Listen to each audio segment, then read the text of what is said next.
welcome everyone to this conversation, formerly titled Unemployment in International Education, but don't let that fool you. This is really more a conversation than a webinar. And it's a forum to exchange ideas, but also to learn a little bit more about Tony's organization. Now I'll let him talk about that a little bit more in a few minutes. Our sponsors are, Broadia, my organization is one of the co-sponsors, and the International Educator Circle, which was founded in 2009 to provide a forum for unemployed international educators. And I think Tony and I have talked about this many times, about the need for the field to really address the challenges that our colleagues are facing who are unemployed or in transition, and how can they support those colleagues. And so we're hoping that this is just one piece. It's not the answer all, or the solution to everything, but it's a piece where people can really share ideas and express some concerns, and hopefully learn a few things. So, and this is Gateway International Group. This is Tony's group. And again, I'm anxious to learn a little bit more, because every time I talk to them, it seems that they're offering something else, new service, new programs. It's just absolutely amazing what they are doing. And of course, there's Tony. And in case you didn't know, he's the managing director of Gateway International Group. And I thought, so Tom, I have to jump in really early and just to tell everybody that is not really a picture of me. That you have to show that picture again there, Tom. It looks like I'm some sort of robot. That is an AI generated photo. That's not really me. It let's see if we can get back to by AI. There you go. Isn't that funny? Well, you look professional, that's for sure. You look very serious. I don't own that suit. I don't have that. I don't own that tie. I have no idea. It's crazy. Well, you look like you have a vision and you're about to pursue it. So I think it's a good picture. And our objectives for today are just quite simple. We want you to learn a little bit more about Gateway International Group and how they may help you with your job search, whether you are unemployed or you're trying to enter the field. They offer a vast array of resources, and Tony will address those, of course, and certainly answer any questions you may have.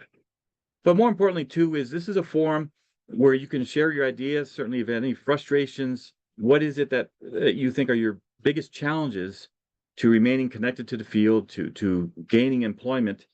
We can't promise that we'll answer them, but we'll try and be as honest as we can with what you raise.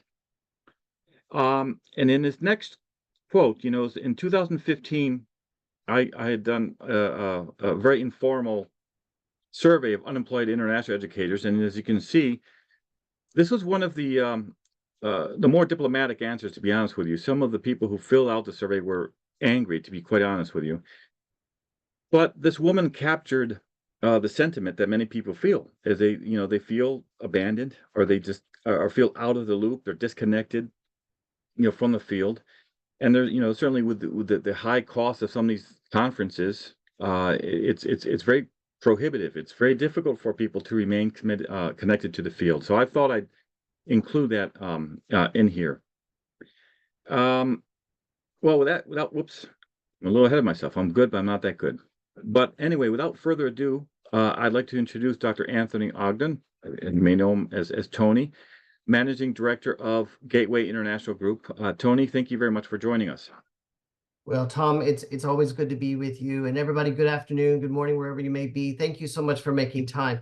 First of all, let me say this is not a commercial about Gateway. It is not. I'm hoping it will be more of an active discussion about where we are professionally, where we are at as a profession. So feel free to turn on your cameras, unmute yourselves. Let's have an active conversation as much as we can. But first, let me acknowledge Tom Millington. Tom and I have known each other for quite a long time. I'm originally from Kentucky, and that's where we met. I was over in Lexington, and he was in Bowling Green, and we got to know each other, and we've been fast friends ever since. And so I'm so really honored to be with you, Tom, and I've been impressed with what you've been doing with Broadia, and I've also been impressed with and have long been impressed with your research and scholarship. And folks, let me just do a bit of a plug for Tom. I happen to have his latest book here on my desktop. If you've not seen his book, Veteran Educators, International Education and Study Abroad. It's not a very thick book, so you can take it with you on an airplane somewhere, such as, in fact, I've not fully read the book, but not every section of it at least, and I'll be taking it with me to EAIE next week in Toulouse, France. So I'm really looking forward to that conference in particular, but also having a closer visit with this book. So Tom, thank you so very much for having me here today. Folks, I recognize so many names in the room, and so this is a small profession, if you will, and so it's important for us to get to know each other and to network, and I'm hoping the chat function is working so we can chat amongst ourselves and together as a larger group. So I, like Tom and many of you today, I've been working in international higher education my entire career. So I set out back in the 80s planning to work in international education, and that's what I've done. So my master's degree, my doctorate degree, it's all in international education, and my career has always been in international education. But at the start of the pandemic, like everybody else, I was looking out across the horizon and just was wondering where we would be going, in part because of the pandemic as a potential juncture of new opportunities ahead. And so I decided to quit my job. I actually had a very good job and a very good salary, and I decided to leave all that behind and create Gateway. A little crazy perhaps, but that's what I've done. And today what I might like to do is to just do a little bit of an overview of some of the resources that might be available to you, but also hear from you about what resources are necessary so we can get busy to create some of those newer resources. And I'm going to say at the outset of this call that I'm going to be a little frank with everybody. And just remember, these are just the ramblings of some old guy. But the truth is, a lot of the resources that Gateway and my colleagues within Gateway have created, it's because we don't have these resources available elsewhere. Or if they are available, they're not free. And they cost a lot of money. And I love our profession. We need our professional associations. I respect them, but the bar is higher every year with regard to membership, conference attendance. And even if you are a member, you still have to pay for additional resources, and it just becomes just a little challenging. And so what I'm trying to do, to the extent that I'm able, is to provide resources for my colleagues around the profession. So that's a little bit about what I want to walk through today. But I also want to start by saying that one of my dear colleagues is joining us today. I see her here in the room, and there she is. Wave to me, Kathy Winnie.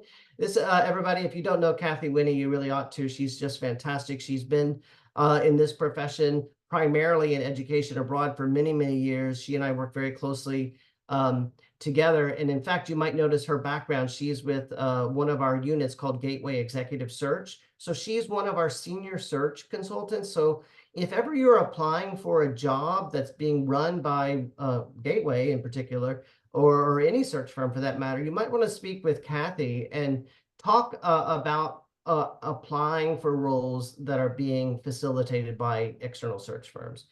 Kathy, do you want to add anything to that? I would just say a little bit about how we treat job seekers, and I would urge you to expect the same wherever you apply. As you know, it's really hard to get someone to send you a note that says you're really good, but we didn't advance you, that kind of thing. So don't get discouraged. Most firms don't do that. But the way that we treat candidates is the way we'd like to be treated. So if we find that someone doesn't meet the minimum requirements of a position and they're emailing and asking, we will tell them, well, we reviewed it and you don't meet the minimum. Did you want to look at that one more time? We do expect them to be adults, but so people apply without reviewing what's required. So don't do that. But if you do meet the requirements, do expect courtesy and follow up. And if you don't make it through the process, don't be discouraged, because many times the clients are looking for, I tell them, a unicorn. They're looking for a combination of background. and sort of future promise. So how well you would work on their team and at their institution. And that's a really hard thing to pin down until you've asked a lot of questions and they've asked a lot of questions. So getting into the conversation is the whole point of a job application. Just remember that. Don't give them reasons to eliminate you with typos, and don't apply for things where you don't meet the requirements. But don't think everything comes through connections either. You know, believe in the system, believe in fairness, and believe in sort of mutual respect for their time and your time. And I think it's hard not to get discouraged. I know Tom has spent a lot of time talking to people about what it's really like to be in the wrong end of the stick. But there are so many people that don't get those jobs who go on to other jobs or go on to other things. I think the process is really important. How you are treated and how you treat yourself, how you prepare, whether you respect yourself for what you put into it, what you learned from it, how you can share with others what you learned. I think it's a process. So keep that in mind. Thank you, Kathy. And Kathy, I hope you'll be able to stay around, because what I'd like to do now is just to maybe take 10 or 15 minutes just to walk you through a few resources and then just open up for discussion. Would that be okay, Tom? Yeah. Yeah, that sounds good. Go ahead, Tony. Would you let me share my screen then? Sure. Let's see.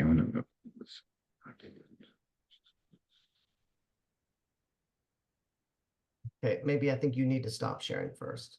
Yeah, I think that's probably have to do. There you go. Okay. There we go. Okay, so Tom and I joined the call just a bit earlier. So some of the things that I'll be walking everyone through today is a little essentially, I'm going to send you an email following this with those links so that you don't have to try to say, well, where was that again? And things like that. I'll try to make it as easy or as possible. So anyhow, if you just go to Gateway's homepage, it's called gatewayinternational.org, pretty fast. And then you'll see Gateway has 3 sections or 3 divisions: Gateway Solutions, Gateway Connections, and Gateway Resources. So for the purposes of this call today, I'm going to be hovering on Gateway Connections, which is our primary focus area for career-related networking and so forth. That's really where we're at. And then we'll talk a little bit about Gateway Resources. So the first 2 pages I want to show you, one is a section here called, if you just go to Gateway Connections, this little drop-down thing here, there's a thing here called, Career Resources, Getting Oriented to International Education. And then so if you go here, I've already opened that up. Here we are, Getting Oriented as an International Educator. If you are new to the profession, this might be a good place for you to start. It is just a simple little Q&A of like, how is the profession structured? What does a typical international office look like? And I'll be very clear, this is heavily US oriented, okay? The answers here. Who are some of the major organizations? What is some of the jargon? And so you'll see this is more of a Q&A. It's not the end all be all, but it is some helpful information just to help orient you as a new career professional in this area. There's also information for mid-career professionals and senior or retiring professionals that might be helpful to you to consider as well. And there's more information here. One thing about Gateway is you could literally spend a week on this website. It'll drive you absolutely nuts. But anyhow, so that's one page I want you to look at, is just simply Getting Oriented. Now, there is a similar page if you go under Gateway Resources. We call this an International Education Professional Resource Guide, and that will open up to this page. It is somewhat redundant, but this is just for whether for yourself or your colleagues, and you just think, well, what are the most important professional associations here? Or where are the most common news outlets for international educators?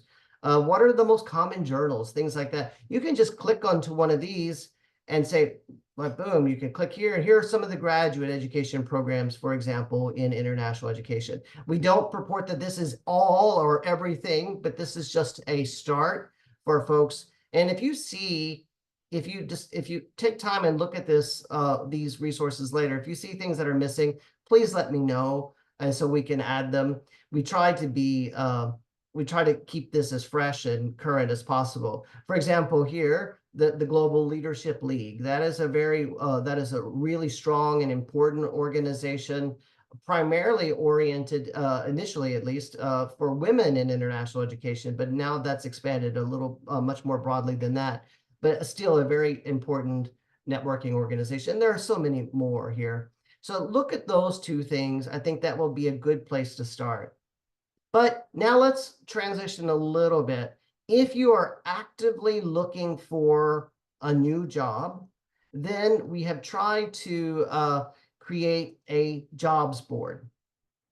So if you go to Gateway Connections and you drop down where it says Employment and Career Resources, you just pop over here to Gateway Jobs Board. Now, the reason this jobs board, I have to tell you, it is a very popular section on our website. The reason I'm showing you this is it's free. What I mean by that, it's free for employers to post jobs. Any job can be posted there. Not like, and I don't mean to make insults to NAFSA, it costs like over $800 to post a job on NAFSA. So if you're an employer, which jobs are you going to post? You're probably not going to post your more entry-level roles. So you're not going to find as broad a selection, because $800 is a lot of money to post a job ad. So you're not going to find all the jobs posted there, or any other jobs board. But here we post, we have two people within Gateway, one person in particular. All he does, his primary role with Gateway is to scour the market every single day and find jobs in international education, as we understand it, and he will post the jobs for the employers. So if an employer isn't posting their jobs, we're going to do it for you. So we are, and I'm paying for that. We are trying our best to get as many jobs that we can find in here. Now, we don't get them all, but we try our best to find as many of them as we can, and we post them. Now, to be fair, some employers can pay to feature their jobs. And you can see here, for example, American Councils is looking for a job and looking for a program officer for Chinese language or their critical language scholarship program. And so that is a job that they've paid to post here. But that said, any employer can do that. So I invite you to look at the jobs board on occasion, because you'll see new jobs that you won't see elsewhere, or at least in one consolidation, as you see here. But also, and I'd like to draw your attention to keep scrolling down that page. That's one thing about Gateway. You just have to keep scrolling down. We also try our best to announce who got jobs. And now many of us are curious to know who gets these jobs that we've applied for. And then sometimes we just have to manually go back and look them up. But I like to know who got hired for what jobs. It's very indicative of what skill sets or what people are being most employed into these many different types of roles. Now, we don't keep people up here for very long because there's a lot of movement, but we try to put people into announce those roles as often as we hear about them.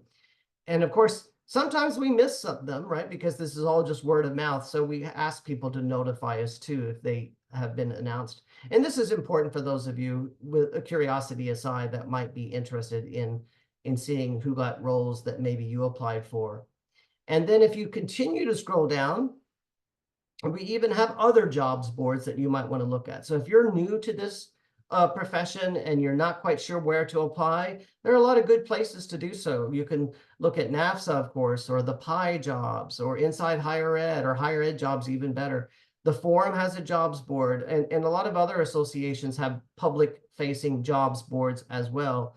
Like AIEA has a jobs board, but it's behind a firewall. So unless you're a dues-paying member, you can't really see their jobs board, which seems a little counterintuitive to me. But that said, you'll see those jobs boards there.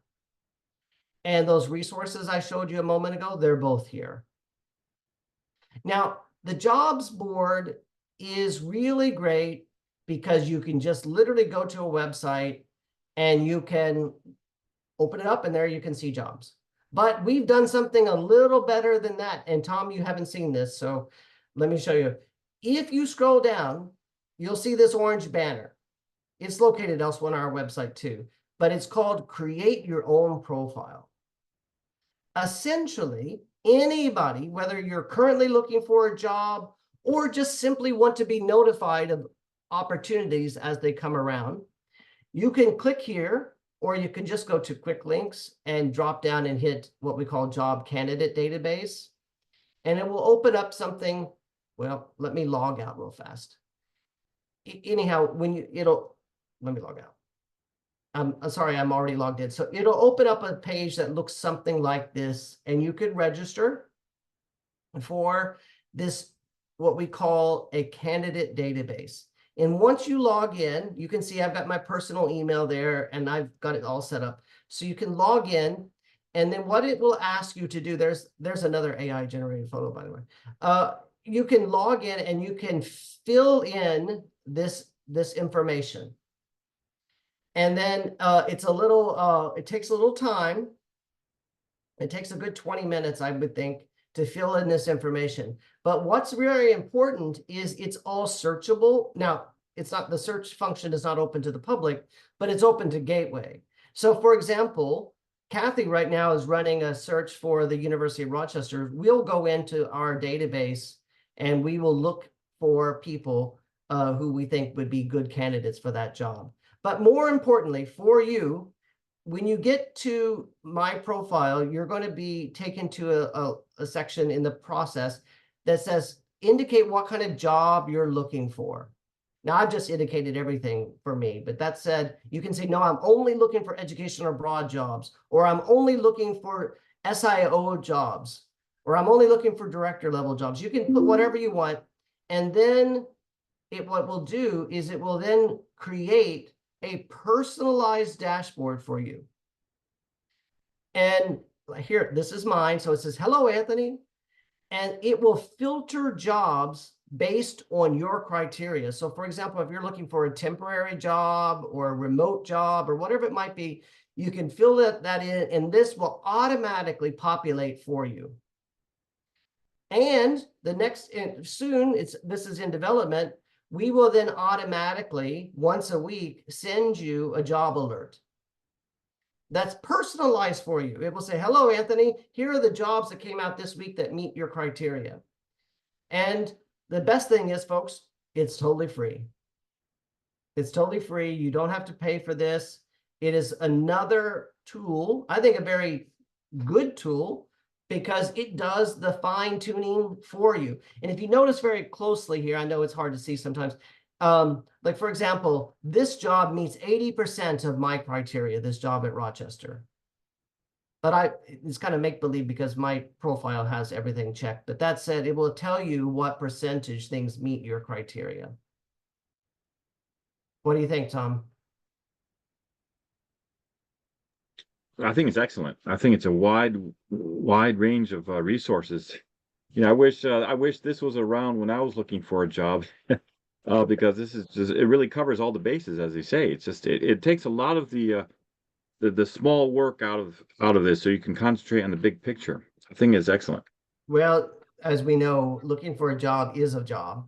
Yeah. And it takes a lot of work. And I'm hoping that Gateway's investment in creating platforms like this will be helpful to job seekers and the other things. Now, I want to also say share one more resource that I hope will be helpful to everybody, is Gateway has partnered with an organization called On Point Global Strategies and Coaching. So many folks, myself included, on occasion, we need to speak to a professional who is trained and licensed in this area. And we are working with a person, her name is Sarah Spencer. And I will just say here very proudly, Sarah has been a coach for me for over 2 years.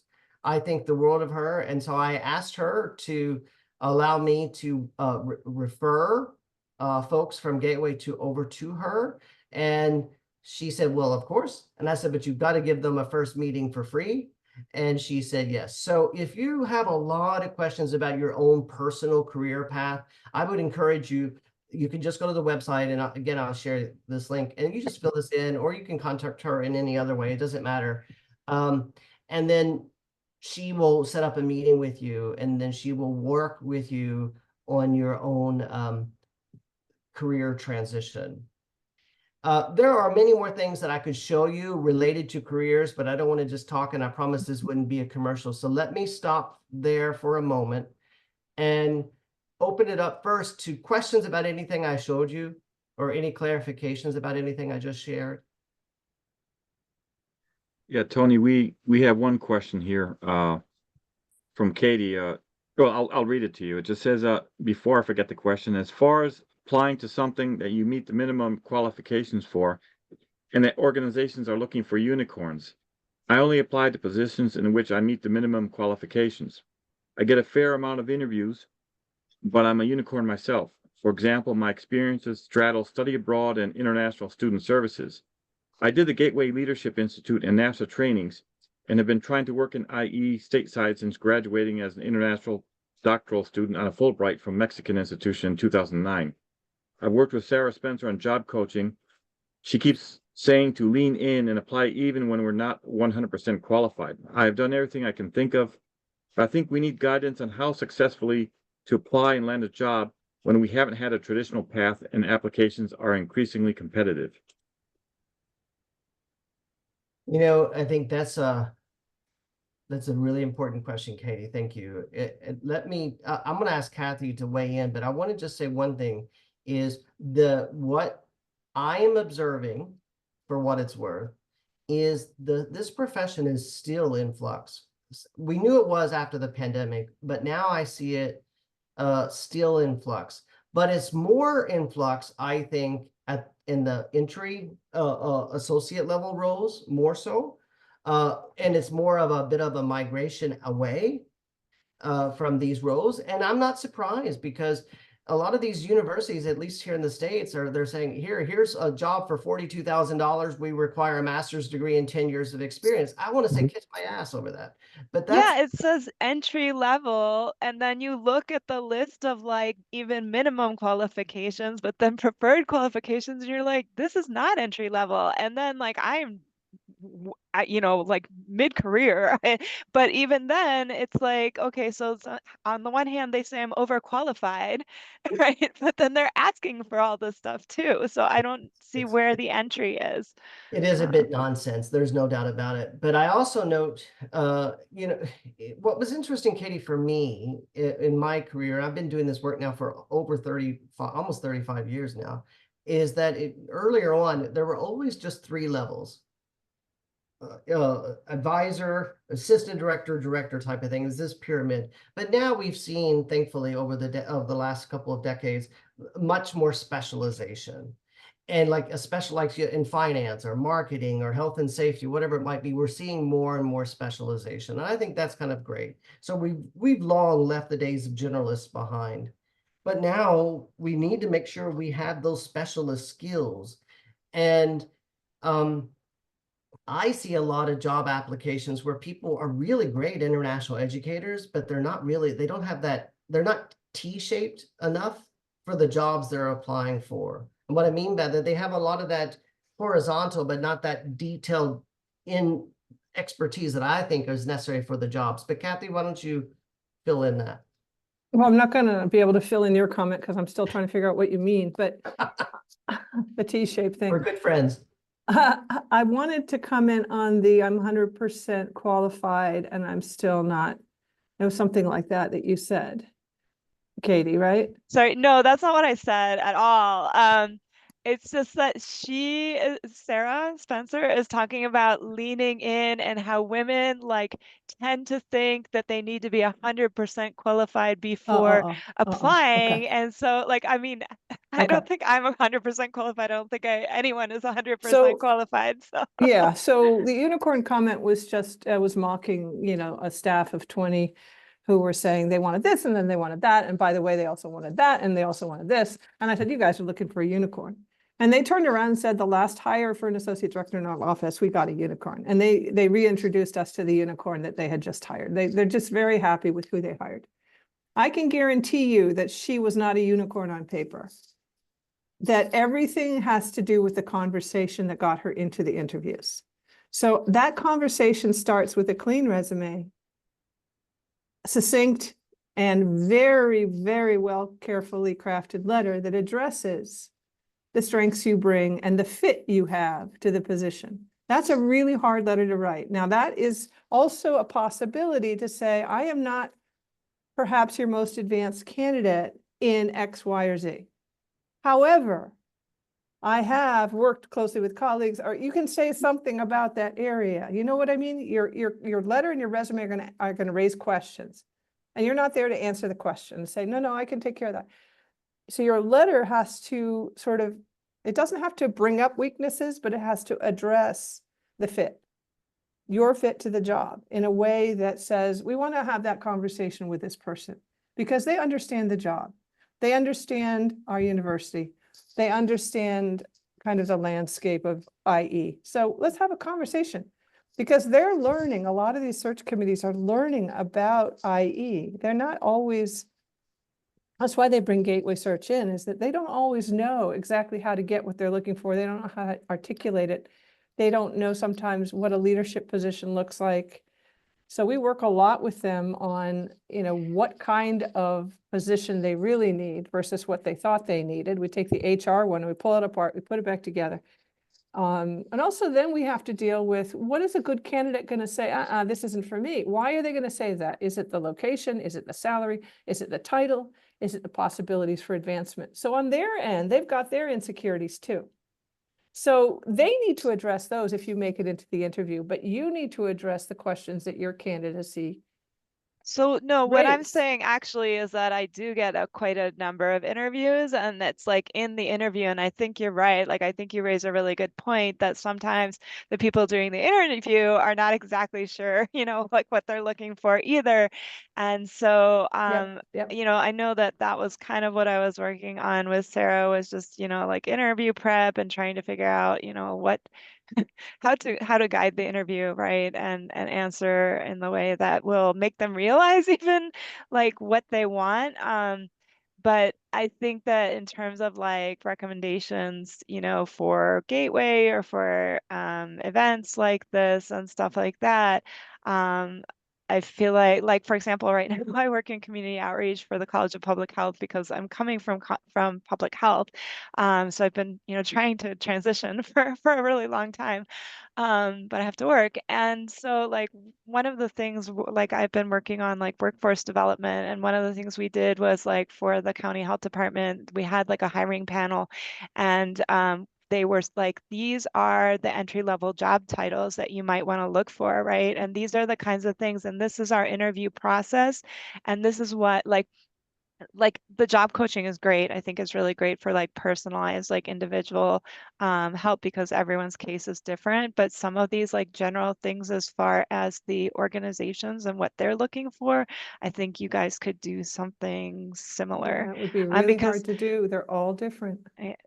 they are different, and They that's are like so I different. did I did work for IIE, and I've had all these different like side conversations about IIE, and everyone is just like completely puzzled about like how to get through their HR systems. Well, Yeah, Katie, so there I is, think we've all been in a situation where we're interviewing for a job and you can tell that nobody on the search committee knows what they're talking about, especially the higher the SIO type of roles. I put a link to an article that Harvey Charles and I wrote a few years ago, because it seems to me that you get a group of on a committee who are well-intentioned, of course, but they don't know that we actually have skills and knowledge as an emerging profession. And then all of a sudden, and so it just seems really crazy. And so it is important to figure out, how do you interview with a committee that doesn't know international education? It's hard, yeah. and I don't think generalizing about employers would help because in the university area, because I think our even the people attending this webinar actually probably come from different parts of the university or the world in the world of work. And so a lot of people are transitioning into these roles, and then it's a different, it's not, there's not assumptions about what you can and can't do. You have to be able to say, I can do that. My skills and my background allow me to be a good person in that international office, to be able to do what you need. But how do you get the knowledge of the place where you're going to apply? That's really a tough one, right? Tom's Right. nodding his head because I'm sure you did a lot of research into the companies and universities you wanted to work for and applied to them. But then there wasn't the job that they needed you for, you know? It's like, I want to go work for X, but they don't have any jobs right now. And they have great public health or they have great international, but they're not looking. I mean, the example I'm giving is like a particular organization, and it's probably more difficult for you guys, like, because you cover a lot of territory, right? But you know, like some of the big ones might be useful to consider, like We the couldn't do it. intricacies of a particular organ. I don't know. It's I just don't this- think we could do that. I mean, Well, I first of all, do- we represent them and not the Well, that's with candidates. search, That's, Kathy. I couldn't do it. But I also think you get into trouble right away. Because I mean, frankly, they change their minds in the middle of a search.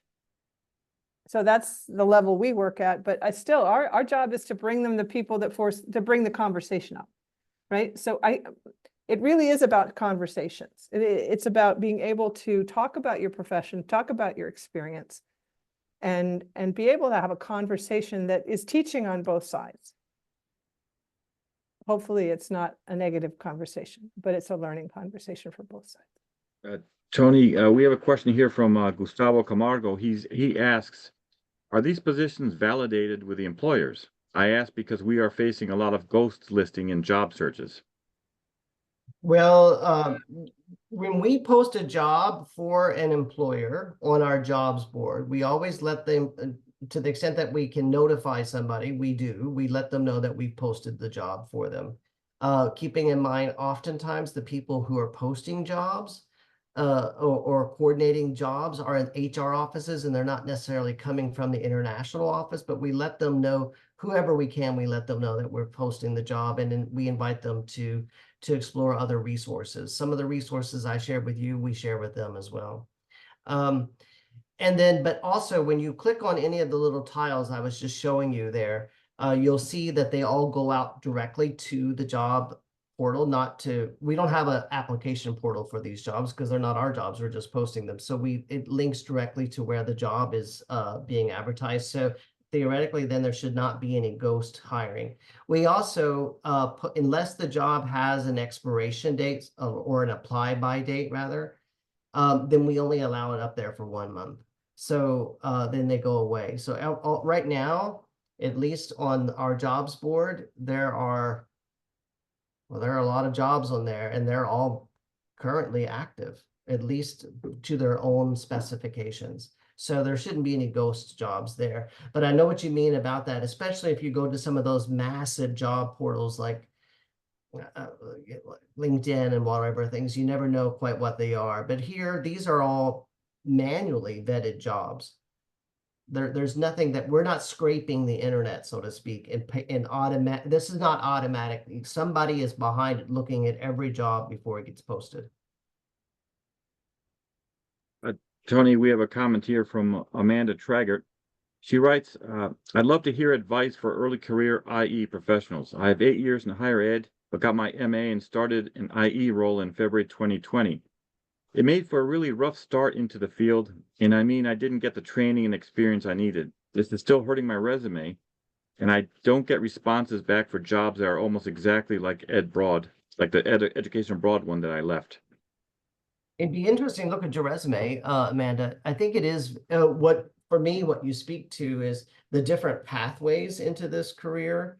As we know, traditionally, there have been 2 pathways, right? There are people who I call career professionals like me, who set out early on and said, I'm going to have a career in international education. So we work ourselves in a vertical way. And then there's horizontal people coming from different other areas, like in the faculty lines or whatever else, and they come in horizontally. So, but I think that there are other lesser pathways that we could point to that momentum about how you come in.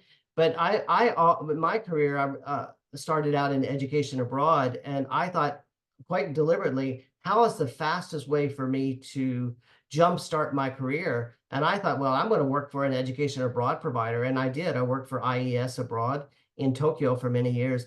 And boy, did I learn a lot. And then when I left that role in Japan and I moved back to the United States and I worked at a university, it felt like putting both feet on the brakes.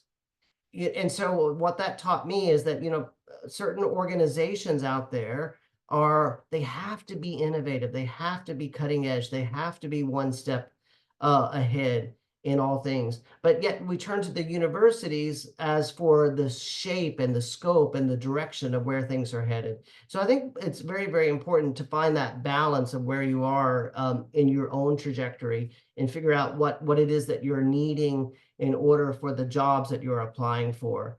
But also, in going back to an earlier comment, there is so much specialization now in all sectors, everything from technology to recruitment to immigration. There's so many different specializations now. And if your specialization is around education abroad, that, surprisingly, there's a lot of specialization within that area. They need somebody who understands the enrollment management software. They need to have somebody who understands finance or program design or intercultural training or whatever it may be. So what I was trying to say earlier to Kathy's jab at me was about T-shaped people, and that is people who understand generally the profession, hence the top of the T, but yet you have deep level sophistication and expertise in one or more areas. And like, for example, I think Kathy and I both are T-shaped enough that we really are standing on education abroad as our foundation, but we are generalists. I now have worked across all sectors in international higher ed. But I would say that's going to be very, very important to make sure that your expertise is very, very clear and aligned with the jobs you're applying for, because I often see cover letters, and it really frustrates me, but I often see cover letters which is basically an annotation of their resume. Hiring employers don't care about that. They really want to just know, does this person have what I'm looking for? And so it should be really specific to what they're looking for. They can look at your resume. They don't need you to annotate or narrate that resume. So be very, very specific about that. I find cover letters, we like to give them some sort of mystique, but really it's just a very practical thing. Tell me what you're going to do. Tell me who you are, right? Vis-a-vis the job that I'm looking to fill. And you'd be surprised how infrequently that happens. Hope that helps. Tony, we have a mutual friend here, Bill Holmes, writes this. I've interviewed and hired dozens of staff over the years. An issue I often see is a perfect candidate on paper struggling to connect in an interview or demonstrate their knowledge. They just seem very unpracticed. Sometimes you want to take them aside, coach them, and bring them back. They can do better, but they sink themselves. And conversely, many people are super qualified, but their resumes are not written well enough to pass through HR. Well, Bill, you're exactly right. I think you must have interviewed me at some point, because I'm not a very good interviewer, to be honest. I really haven't been. I never have been, especially when they ask me those questions like, tell us about a time when, or tell us your philosophy on X and so forth. Those types of questions, you have to have anticipation of those kinds of questions and be ready to answer. There's no doubt about it. It's hard. So Bill, your observation is right. Gateway is, this Gateway in essence is a global consulting company. So we don't really have this kind of job training, so to speak. But that said, I do think people like me need training on being better, not prepared, but better, more articulate, really, in interviewing. And it's hard, especially in this two-dimensional space that we're in now with Zoom. It's hard to make. I feel like I'm better in person, but nobody ever meets me in person. And when they do, they never recognize me because I always have a Zoom filter. So you look how I look so young, don't I? Right? But in real life, I don't look this way, and so people don't recognize me. We have another question here from Juliet. She asks, can you share your thoughts on the different subfields in IE, for example, study abroad, international students, international admissions, etc.? And which ones do you feel are or will be most in demand or harder to fill from the perspective of the employer? Which ones are more competitive or which are growing? I'll give you my 2 cents, but I imagine everybody could answer this question as well. What I'm seeing is less interest in education abroad and more interest in international student recruitment and more interest in international student and scholar advising. International student and scholar advising, there's less mobility in that profession, I think, compared to the other areas. But there's a huge, I don't know what's the word, exodus of people happening right now in international student and scholar services. And schools get really anxious when those positions go vacant because they feel like there's compliance issues and they could get in real trouble, and then it hurts their bottom line and all of that. Whereas education abroad is more or less a nice to have. I think we've lost some ground in the past 5 years with regard to the viability or importance of education abroad. I hope I'm wrong about that, but that's what I'm seeing. But I think right now, anything to do with international student enrollment, management, and recruitment is where it's at. All of the other areas are important, working with English language study to partnerships and linkages, and all of the other aspects are very, very important. But I definitely think IM is really hot. All Can right. I add something to that? I know you said everyone would have an opinion, and I certainly do. International partnerships and programs is something that has cropped up at a lot of schools that have a robust international office. And I'm trying to remember the guy's name who's at UMass Boston, who did some research into how many new positions there were, who was working in it. You'll all remember when health and safety became kind of a profession and developed, and there were positions there. It's similar, like there's been a kind of resurgence of interest into institutional partnerships. And so you're going to see more programs with that title. So that's an outgrowth of study abroad, but it's not the same as, because sometimes you're reporting to a vice provost or a different part of the university. Maybe the SIO has an education abroad director, an ISO director, and also a partnerships director. So that's something. And I see Tony is showing off his job board. Well, not showing off, but just showing some data here. If this is a representative listing of jobs currently available, I'm right. ISSS jobs, followed by international enrollment jobs, and then education abroad way down here. Where is partnerships? Is that education abroad? Probably be more along international education leadership. Okay. So The other question was, what's the most competitive? And I would say the SIO jobs are the most competitive. Everyone applies, even if they're not qualified, and even if they're overqualified or they're wrongly qualified. Back to Dave, I'm sorry, what was his first name? Holmes. William Holmes's point is that great on paper, not so great in the interview, or not so great on paper and really silly mistakes, and then could have been a great candidate. We get a lot of those on the SAO level. So it's a lot of competition, but about half of them are actually very carefully put together and qualified in the right way. Let's see, before we take any more questions, I'd like to do a poll here. Tony, could you give me back permission for the share screen? And I'll run a poll, because I'd like to take a pulse of our you audience. should have it. I don't have it. Oh, No, I just have okay, there you to go. You have it. okay.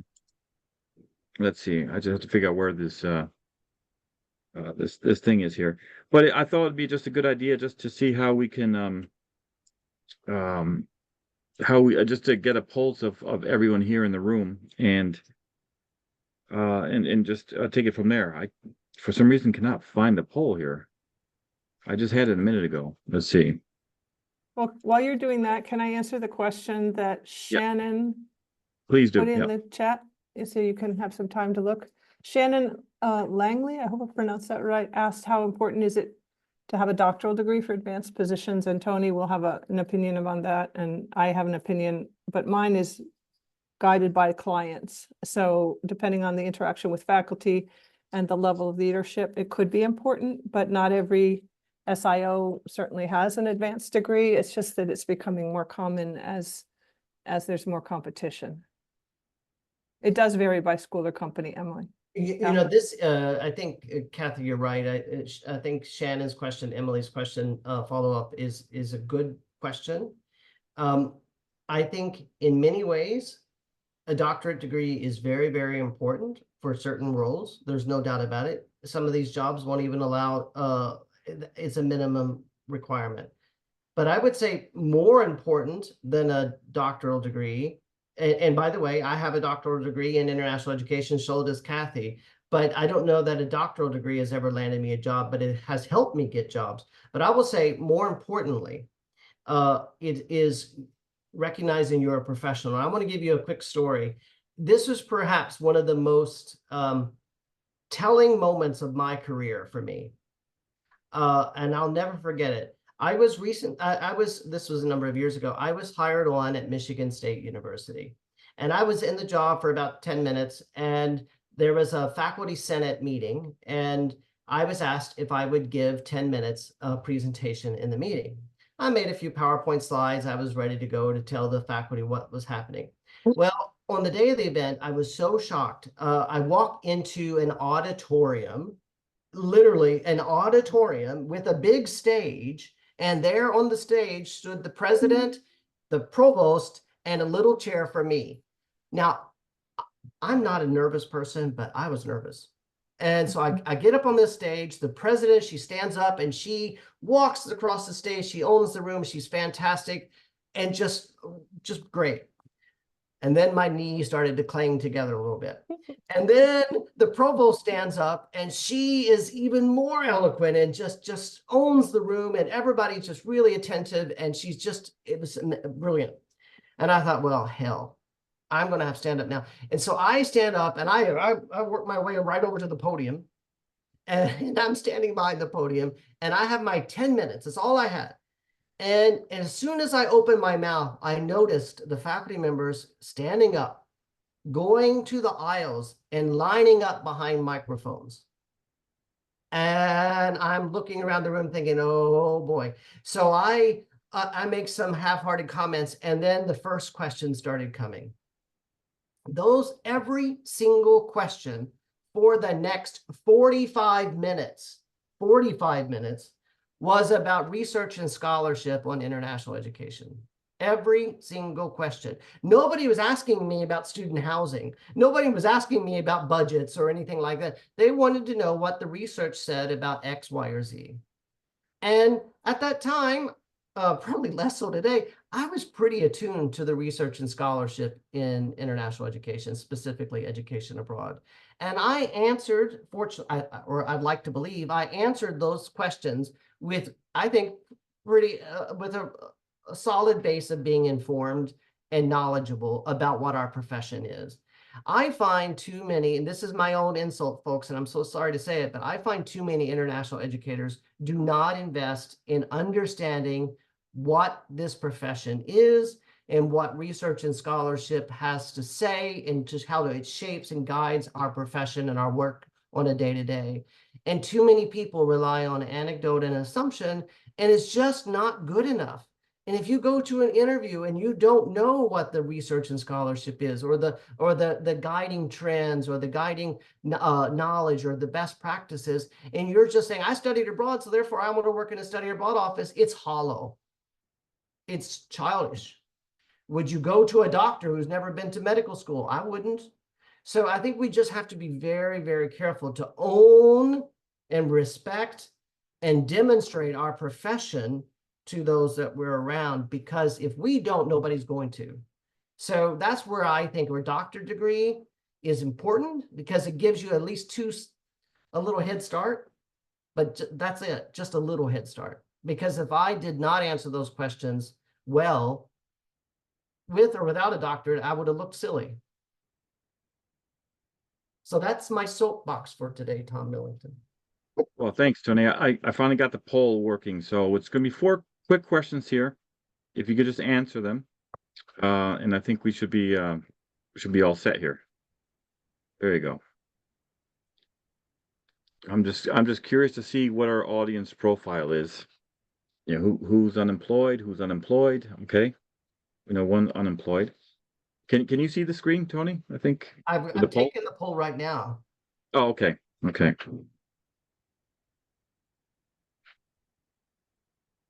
So we'll just give a few I think you people. have to share results somehow, Tom. Yeah, I'll do the share results and then I'll do it at the end, but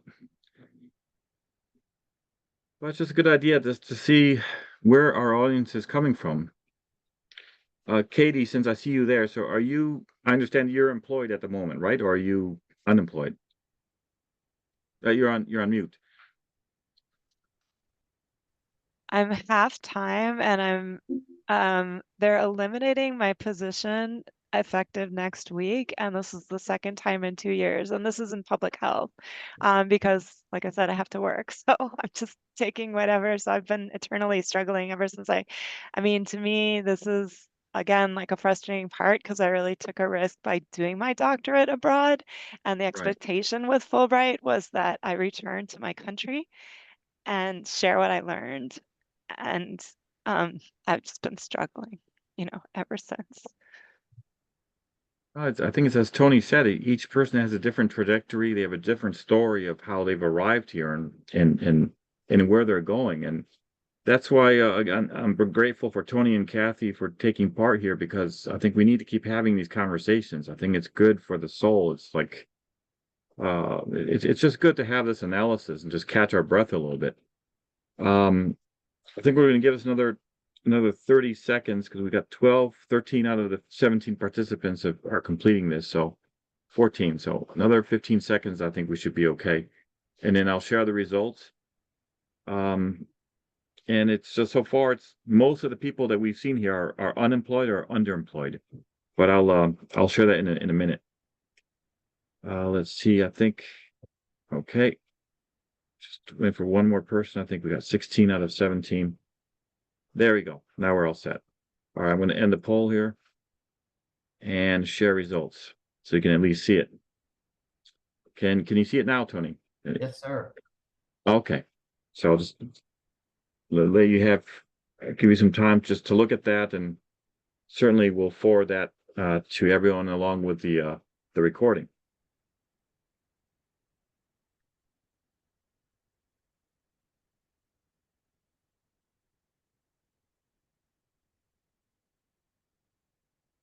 It's interesting that for the second question that most of the people have written, most responses have been lack of opportunities or experience for the greatest challenge.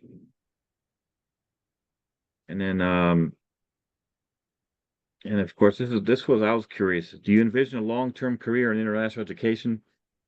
And more than half said they don't know. Mm.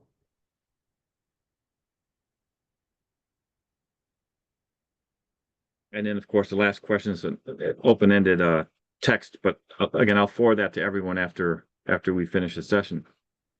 So looking at that, Tony, what do you? Can I make Yeah, sure. a closing argument or closing statement? Absolutely, go ahead. I'll put on my Kamala hat here, make a closing comment. I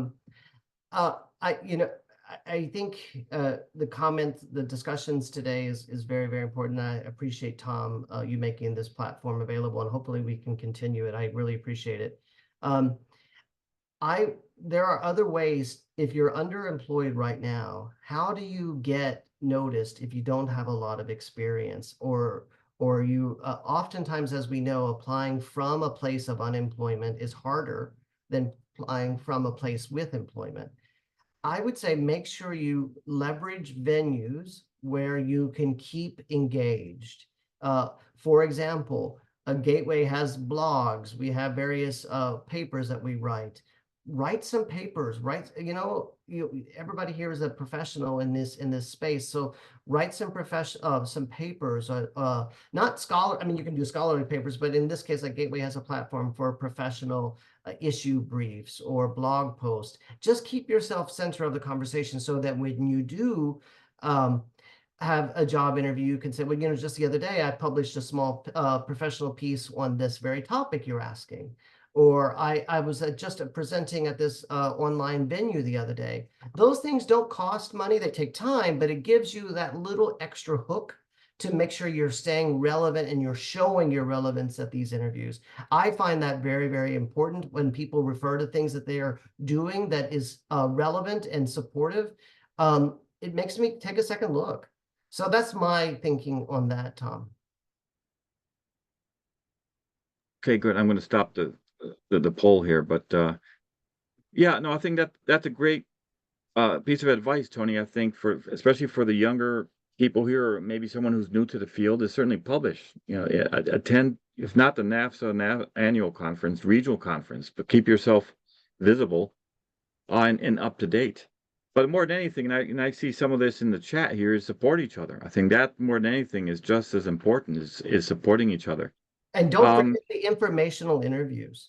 Every yes. week, I probably have 3 or 4 informational interviews where people are schedule a quick Zoom call with me and they want to talk about something in their career or something that they're happening or exploring. And I love that. I think it's very fun, but it's very important to do that because one, you learn, but it's also you continue to network. And so when opportunities come up, these people will remember you. So just keep networking. And then people always say yes to informational interviews. Whoever says no to those things? I don't. So yeah, I think that's important too. Okay, well, thank you. We've already hit the 1 hour mark at 2 o'clock. I think we can take one last question. Does anyone have any questions for Tony or for Winnie or for Kathy? I'm sorry. No other questions. Then I think that'll be it, Tony. Kathy, thank you very much. And thank you to everyone for joining us for this. This is just one conversation. We'll have another one again soon. And I hope everything goes well for everyone who's currently looking for a job. Thank you, Tom. Thanks, Kathy. Thanks, everyone. Take care. All right. Thank you. Bye. Bye, everyone.